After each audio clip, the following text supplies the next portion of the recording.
SSS members and pensioners, it's me, Angel. Welcome back sa aking YouTube channel. Sa video na ito, pag-uusapan po natin paano yung magpa-file pa lang ng pensyon or maging pensyonado pa lang ni SSS ng October 2025.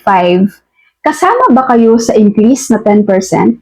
So basahin po natin ang comment ni Ma'am LC Aquino. Sabi niya, hello po admin. Ask ko lang po, if sa October 2025 pa lang ako mag-file ng pensyon, cover pa ba ako ng 10% this year? Alright, SSS members and pensioners, makinig po kayo guys. Sa nakikita nyo ngayon sa screen, ito po yung Pension Reform Press Statement ni SSS. So galing mismo to kay SSS ha. So dito, makikita po natin guys, ang sabi dito, para sa may mga increase ng September 2025 for pensioner as of August 2025. Ibig pong sabihin, makaka-receive lang ng 10% ngayong September 2025 ang mga pensyonado na po ni SSS ng August 31, 2025.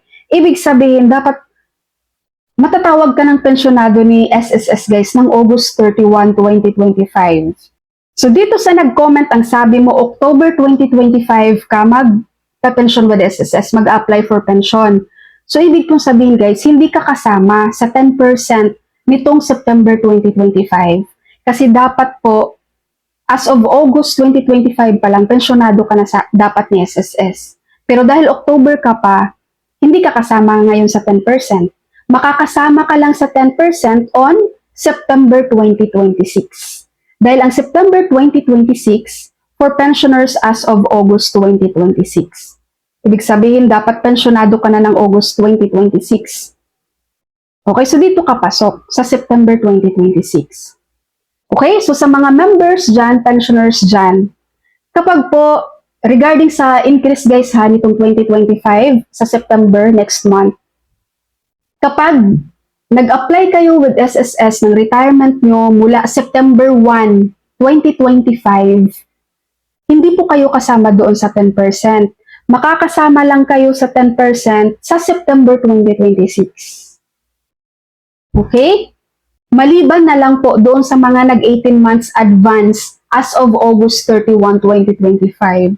For example, August 31, 2025, nag-apply na siya ng retirement kay SSS, tas naka-avail na siya ng 18 months advance pension, kasama siya sa increase. Ang mangyayari doon, yung sinasabi ko nga may differential na ibibigay sa inyo sa SSS guys.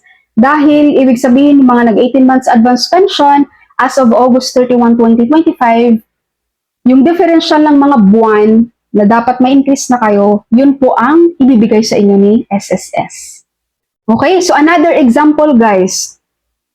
Let's say, sabihin nyo, ma'am, sa October 2026 pa ako mag-a-apply ng pensyon.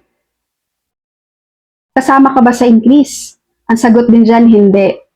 Dahil ang may increase sa September 2026, pensioners na dapat as of August 31, 2026. I-October ka pa mag-file. So, hindi ka kasama. Masasama ka lang sa increase on September 2027.